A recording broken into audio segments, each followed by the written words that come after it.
Hi there, welcome to this devotion. The story goes that there was this teenager with an awful temper. He would express his temper in different ways, but mostly it was by lashing out and saying mean things with mean words to people around him.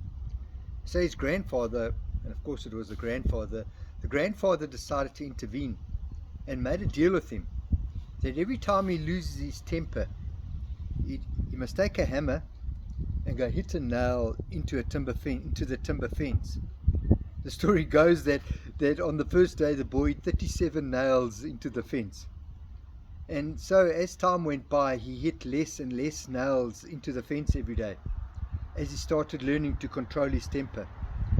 At a point his grandfather came up to him and said, well, from now on, every time you lose your temper, take the hammer and pull one of the nails out of the fence.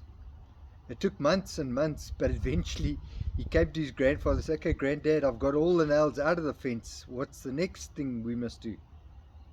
So the two of them went to stand in front of the fence, and the grandfather held the hammer and he pointed to the holes in the fence where the nails had been removed and said, every time you lose your temper, you hurt a person.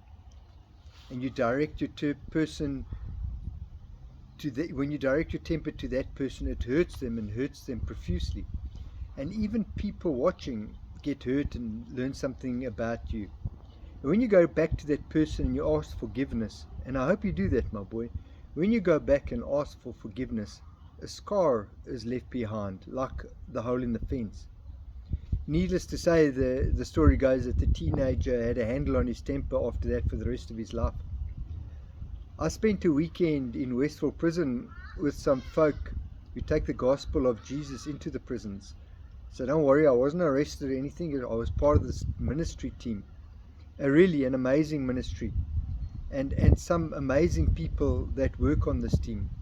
And I'm in awe that these people take the gospel into really, really dark places to help people that are struggling.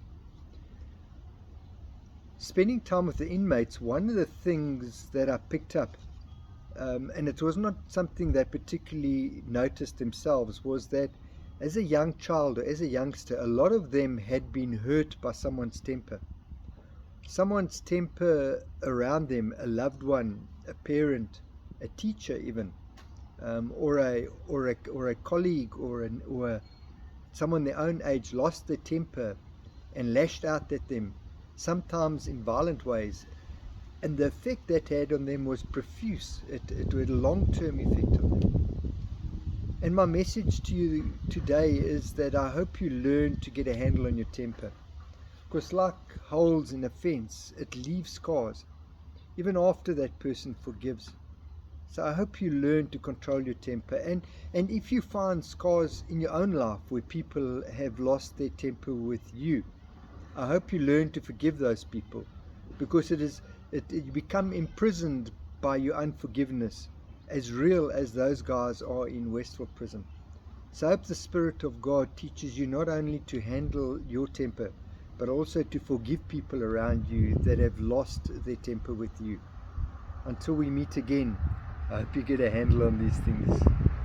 Amen.